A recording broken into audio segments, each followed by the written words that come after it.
Hello everyone, कैसे हो आप सब डियर। तो आज के क्लास में डियर हम लोग ना कंप्यूटर के ऊपर 20 क्वेश्चन डिस्कस करेंगे। तो चलिए रेडी है आप सब, तो स्टार्ट करते हैं आज का सवाल। चैनल में नए हैं तो सबसे पहले आप चैनल को सब्सक्राइब कर लीजिएगा। वीडियो हेल्पफुल होगा तो लाइक और शेयर करना मत भूलिएगा। पहला क्वेश्चन है डियर कि कंप्यूटर पर जानकारी डेस्क के रूप में स्टोर की जाती है, यानी कंप्यूटर किसके रूप में स्टोर की जाती है? Analogue data, digital data, words data, या इनमें से कोई नहीं।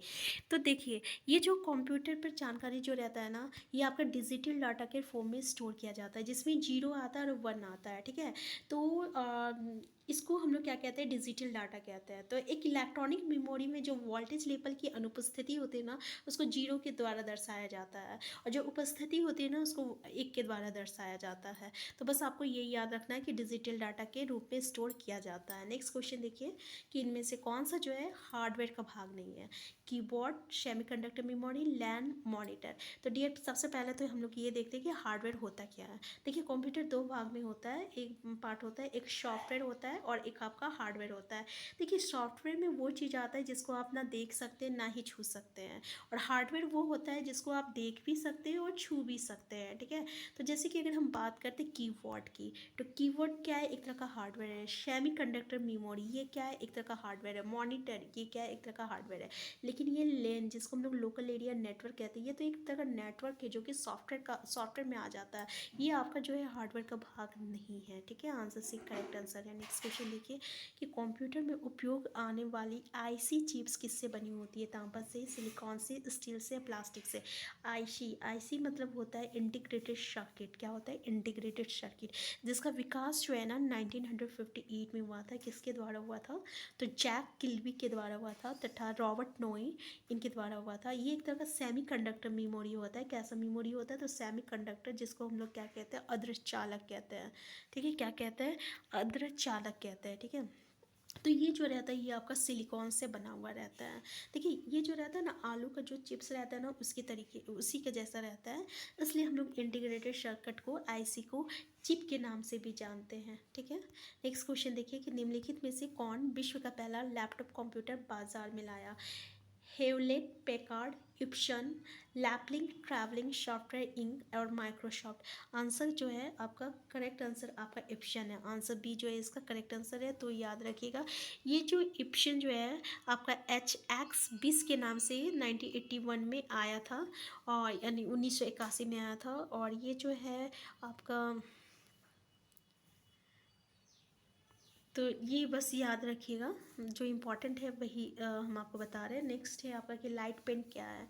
देखिए, micro tip pen, input device, और अंधेरे में लिखने के लिए पेन, और आपका भार रहित पेन। तो ये क्या है डियर? Light pen. तो याद रखिएगा, ये लाइट पेन जो है आपका एक इनपुट डिवाइस है, क्योंकि ये जो आपका डिवाइस जो रहता है ना, दो तरह का होता है। एक होता है आउटपुट डिवाइस, एक होता है इनपुट डिवाइस। इनपुट डिवाइस वो होता है जिससे कि आप किसी भी चीज़ को जो है कंप्यूटर में इनपुट करते हैं। ठीक है, जैसे कि अगर आप कीवर्ड से कोई चीज़ जो है डाटा इंटर कर रहे हैं, तो वो एक तरह का इनपुट डिवाइस हो गया। स्कैनर से स्कैन करके इमेज को आप कंप्यूटर में डाल रहे हो, वो एक तरह का इनपुट डिवाइस हो गया।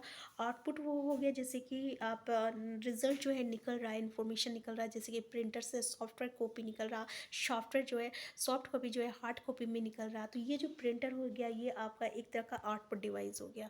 ठीक है, तो याद रखिएगा लाइट पेन क्या है? एक तरह का इनपुट डिवाइस है। ठीक है, नेक्स्ट क्वेश्चन देख लीजिए क्या है कि कर्सर की मौजूदा स्थिति की बाईं ओर के एक कैरेक्टर को डिलीट करने के लिए किस बटन का प्रयोग किया जाता है? बैक स्पेस का, डिलीट का, इंसर्ट का, या स्केप का? ठीक है, आंसर इसका करेक्ट आंसर क्या है? अगर आप स्किप करते हैं तो ठीक है, आप वहाँ से ही निकल जाइएगा, जहाँ से आप वर्क कर रहे हैं तो वहाँ से आप डायरेक्ट निकल जाइएगा स्किप से, ऐसा होता है। ठीक है, और बैक स्केप, डिलीट और इंसर्ट से देखिए क्या होता है। करेक्ट आंसर क्या हो रहा है आपका? बैक स्पेस होता है। बाई और अगर डिलीट करना रहता है ना, है तो हम लोग बैक स्पेस का यूज़ करते हैं। अगर एक कैरेक्टर को दबाना रहेगा, डिलीट करना रहेगा, तो एक बार हम लोग बैक स्पेस करेंगे तो वो एक कैरेक्टर जो है आपका डिलीट हो जाएगा। अगर जो है अगर हमको दो करना होगा तो दो बार बैक स्पेस को हम लोग जो है दबाएंगे। किस और? तो बाईं ओर, याद रखिएगा। नेक्स्ट क्वेश्चन देखिए कि निम्न में से कौन जो है सत्य है? पहला तो CD-ROM ड्राइव ड्राइव जो है एक्सपेंशन स्लॉट्स में लगाए जाते हैं। फ्लैश में प्रोग्राम जो है अस्थाई होते हैं, रोम में प्रोग्राम जो है अस्थाई होते हैं, CD रोम में प्रोग्राम जो है दोबारा लिखे जा सकते हैं। करेक्ट आंसर क्या है डियर? तो याद रखिएगा रोम में प्रोग्राम जो रहता है ना अस्थाई होता है। रीड ओनली मेमोरी अस्थाई इलेक्ट्रॉनिक मेमोरी होता है, जिसमें जो होता है कि जो आपका इंफॉर्मेशन जो होता है वो कभी भी नष्ट नहीं होता है तथा उसको कभी भी बदला नहीं जाता है। ठीक है, इसको क्या कहते हैं? Read only memory. अस्थाई जो होता है परमानेंट जिसको हम लोग कहते हैं, है ना, तो वो कभी भी आपका यानी ये इसको हम लोग कहते हैं नॉन वोलाटाइल मेमोरी भी कहते हैं। ठीक है, नॉन वोलाटाइल मेमोरी जिसमें डाटा कभी भी आपका नष्ट नहीं होता है। और जबकि हम लोग बात करते हैं रैम की, तो रैम क्या होता है? एक तरह का वोलाटाइल मेमोरी होता है जिसमें कि डाटा जो रहता है वो नष्ट हो जाता है, वो अस्थाई नहीं रहता है ये प्रोग्राम। ठीक है, नेक्स्ट क्वेश्चन देख लीजिए कि ब्लू रे डिस्क एक डैश है। ये रैम और रोम के बारे में तो ये दो चीज़ जो है आप ज़रूर अच्छे से देख के जाइएगा। पहला आपका मेडिकल उपकरण, वाद्य यंत्र, टाटा संग्रहण प्रणाली और शैक्षणिक किट। तो करेक्ट आंसर क्या है डियर? करेक्ट आंसर आपका आंसर सी है, डाटा संग्रहण प्रणाली। ब्लू रेडियस जो है ना एक तरह का डाटा संग्रहण प्रणाली है, याद रखिएगा। नेक्स्ट क्वेश्चन देखिए, डैश उपयोगकर्ताओं और कंप्यूटर हार्डवेयर संसाधनों के बीच एक इंटरफेस के रूप में कार्य करता है। ऑपरेटिंग सिस्टम, उपयोगकर्ता सॉफ्टवेयर और कंप्रेशन सॉफ्टवेयर या स्प्रेडशीट। करेक्ट आंसर क्या है? तो डियर एक बात बता दें, जहाँ भी आपका जो है इंटरफेस की बात आता है तो ऑपरेटिंग सिस्टम जो रहता है ना यही आपका हार्डवेयर और उपयोगकर्ता मतलब यूज़र जो कंप्यूटर पे वर्क कर रहा है उसके बीच ना एक इंटरफेस का काम करता है। ठीक है, तो आंसर ए जो है आपका करेक्ट आंसर है ऑपरेटिंग सिस्टम, याद रखिएगा। नेक्स्ट क्वेश्चन देख लीजिए कि निम्नलिखित में से कौन सिस्टम सॉफ्टवेयर का उदाहरण है। सबसे पहले हम आपको बताते हैं कि सिस्टम सॉफ्टवेयर होता क्या है। ये जो सॉफ्टवेयर होता है ना तीन तरह का होता है। एक होता है आपका एप्लीकेशन सॉफ्टवेयर, एक होता है सिस्टम सॉफ्टवेयर, एक होता है यूटिलिटी सॉफ्टवेयर। ठीक है, एप्लीकेशन सॉफ्टवेयर में ऐसा सॉफ्टवेयर होता है ना जिसमें आप बैठ के वर्क करते हैं, जो कि आपके वर्क करने के लिए बनाया गया है। सिस्टम सॉफ्टवेयर वो हो गया जो कि जिससे कि पूरा सिस्टम वर्क कर रहा है, जैसे कि ऑपरेटिंग सिस्टम कैसा सिस्टम हो गया? वो सिस्टम सॉफ्टवेयर हो गया। ठीक है, और यूटिलिटी सॉफ्टवेयर जैसे कि एंटीवायरस जो है ये आपका यूटिलिटी सॉफ्टवेयर है। ठीक है, तो एप्लीकेशन सॉफ्टवेयर समझ में आ गया।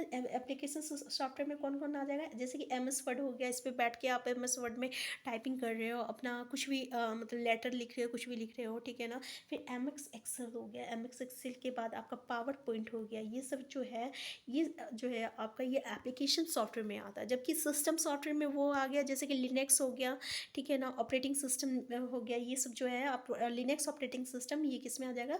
आपका सिस्टम सॉफ्टवेयर में आ जाता है। तो चलिए इसमें पूछा है कि कौन जो है सिस्टम सॉफ्टवेयर का उदाहरण है। तो यूनिक्स, हाँ देखिए ये देखिए आंसर बी जो है ना इसका करेक्ट आंसर है। तो याद रखिएगा यूनिक्स जो है ना ये आपका सिस्टम सॉफ्टवेयर का उदाहरण है। जबकि एंटीवायरस क्या है? तो एंटीवायरस अभी हम आपको बताते हैं एक तरह का यूटिलिटी सॉफ्टवेयर है। कैसा सॉफ्टवेयर है? यूटिलिटी सॉफ्टवेयर है। नेक्स्ट क्वेश्चन देखिए, निम्नलिखित में से कौन सा एल्गोरिदम का ग्राफिकल प्रतिनिधित्व है? प्रोग्रामिंग, सॉफ्टवेयर, फ्लो चार्ट और आपका pseudo code.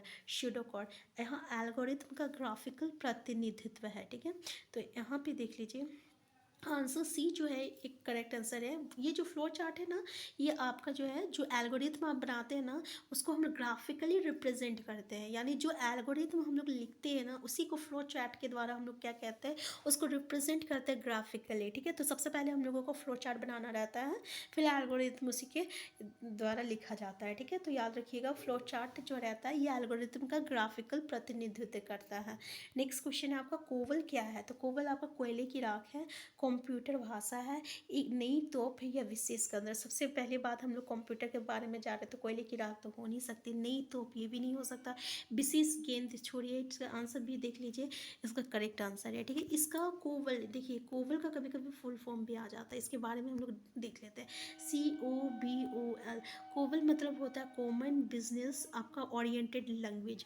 Common business oriented language ये ना एक तरह का हाई लेवल लैंग्वेज होता है। देखिए लैंग्वेज जो रहता है दो तरह का होता है, एक होता है लो लेवल लैंग्वेज होता है, एक होता है हाई लेवल लैंग्वेज। तो ये जो है ना कोवल जो रहता है ये ना हाई लेवल लैंग्वेज होता है, और हाई लेवल लैंग्वेज इसमें बिजनेस की बात किया गया है, ठीक है, बिजनेस की बात किया गया है। इसलिए ये जो लैंग्वेज जो है हाई लेवल लैंग्वेज, ये स्पेशली जो है बिजनेस के लिए यूज़ होता है, फिर अकाउंटिंग साइंस के लिए यूज़ होता है, और आपका इंजीनियरिंग के क्षेत्र में जो है ये यूज़ होता है। नेक्स्ट क्वेश्चन देख सकते हैं कि डेसिमल संख्या तंत्र का बेस होता है, ठीक है, 2, 10, 8 और 16। तो करेक्ट आंसर क्या है? तो याद रखिएगा 10 जो रहता है ना ये इसका जो रहता है बेस रहता है, ठीक है। आंसर बी जो है इसका करेक्ट आंसर है, तो याद रखिएगा। नेक्स्ट क्वेश्चन देख लीजिए कि सिग्नल की शक्ति स्ट्रेंथ कम हुए बिना नेटवर्क की लंबाई बढ़ाने के लिए हम उपयोग करेंगे सिग्नल की शक्ति, ठीक है, स्ट्रेंथ, और रिपीटर का, राउटर का, गेटवे का या स्विच का। तो देखिए किस चीज़ का हम लोग यूज़ करते हैं बिना नेटवर्क की लंबाई, देखिए हुए बिना नेटवर्क की लंबाई हम लोग कैसे बढ़ाते हैं? तो डियर इसके लिए हम लोग ना रिपीटर का यूज़ करते हैं। किसका यूज़ करते हैं? रिपीटर का। तो याद रखिएगा रिपीटर का क्या यूज़ होता है कि हम लोग क्या है नेटवर्क की लंबाई को बढ़ाते हैं, उसके लिए हम लोग रिपीटर का यूज़ करते हैं, ठीक है। नेक्स्ट क्वेश्चन है आपका कि मॉडम प्रयुक्त होता है modulator, demodulator, modulator, demography, model demodulations and modulation and डिमॉडुलेशन।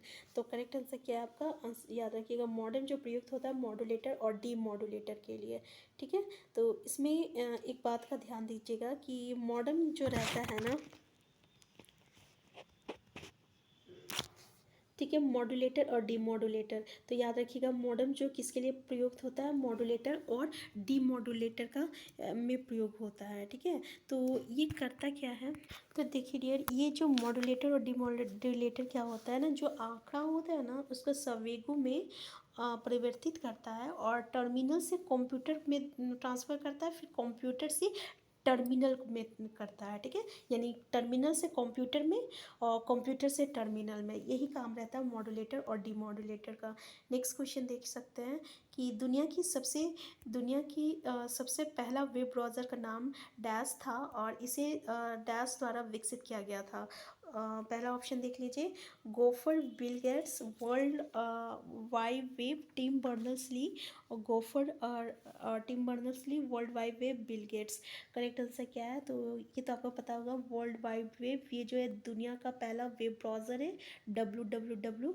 इसका कभी कभी फुल फॉर्म भी पूछा जाता है, ऐसे इतना इजी क्वेश्चन अब पूछा नहीं जाएगा कि वर्ल्ड वाइड वेब जो है, ठीक है। तो ये किसके द्वारा विकसित किया गया था? तो याद रखिएगा टिम बर्नर्स ली के द्वारा आपका जो है विकसित किया गया था। कब किया गया था? तो याद रखिएगा आपका 1900 आपका 90 में किया गया था, 1990 में किया गया था, ठीक है। तो याद रखिएगा 1990 में किया गया था। देखिए इसको ना डियर अपना इस नाम से हम लोग फिर जानने लगा कुछ दिन के बाद से, इसको नेटसिस नाम से भी जाना जाता था, ठीक है। तो ये भी याद रखिएगा क्योंकि ये भी पूछा जाता है। नेक्स्ट क्वेश्चन है आपका, यदि इंटरनेट में ईमेल का पता जो है आप देख सकते हैं blue_tar@mars.org है, तो ये हम mars.org क्या दर्शाता है, ठीक है। सर्च इंजन के नाम को, सर्वर को, डोमेन के नाम को या रेंज के नाम को क्या दर्शाता है डियर? तो ये जो रहता है ना .org, ये ना डोमेन का नेम रहता है, याद रखिएगा डोमेन का नेम रहता है, ठीक है। तो ये डोमेन नेम को दर्शाता है। ई कॉमर्स क्या है? कंप्यूटर उत्पाद खरीदना एवं बेचना, वो उत्पाद एवं सर्विस खरीदना एवं बेचना जो दुकान में उपलब्ध हो या अंतर्राष्ट्रीय वस्तुएं खरीदना एवं बेचना, या इंटरनेट की सहायता से उत्पाद एवं सर्विस खरीदना एवं बेचना। तो देखिए इसका करेक्ट एक्सप्लेनेशन क्या है? तो डियर ई कॉमर्स मतलब क्या होता है कि इंटरनेट की सहायता से उत्पाद एवं सर्विस खरीदना एवं बेचना, ठीक है। नेक्स्ट क्वेश्चन है, कंप्यूटर शब्दावली में URL का विस्तार यानी इसका फुल फॉर्म क्या है? User remote location, universal radio laboratory, user random list और यूनिफॉर्म रिसोर्स लोकेटर। आंसर जो है इसका डी करेक्ट आंसर है uniform resource locator URL। Next question देख ले सकते हैं, निम्नलिखित में से किस विंडोज़ यूटिलिटी का उपयोग जो है आपके कंप्यूटर सिस्टम पर ड्राइव, फोल्डर्स और फाइलों को प्रदर्शित करने के लिए किया जाता है? Windows explorer, MS notepad, MS explorer या इंटरनेट एक्सप्लोरर। करेक्ट आंसर क्या है? तो याद रखिएगा करेक्ट आंसर है आपका विंडोज़ एक्सप्लोरर, ठीक है। करेक्ट आंसर क्या है डियर? करेक्ट आंसर आपका विंडोज़ एक्सप्लोरर है। फिर से आप देख सकते हैं कि किस विंडोज़ यूटिलिटी का उपयोग जो है आपके कंप्यूटर सिस्टम पे ड्राइव फोल्डर और फाइलों को प्रदर्शित करने के लिए किया जाता है। तो विंडोज़ एक्सप्लोरर का जो है उपयोग किया जाता है, तो याद रखिएगा। तो डियर यहाँ पे हम लोग पूरे 20 क्वेश्चन को डिस्कस कर चुके हैं। अगर ये वीडियो आपके लिए हेल्पफुल होगा तो प्लीज़ चैनल को सब्सक्राइब कर दीजिएगा और लाइक और शेयर करना मत भूलिएगा। और आपको लगता है कि इसमें कोई इम्प्रूवमेंट करना चाहिए तो वो भी आप हमें कमेंट बॉक्स में बता सकते हैं। Thank you.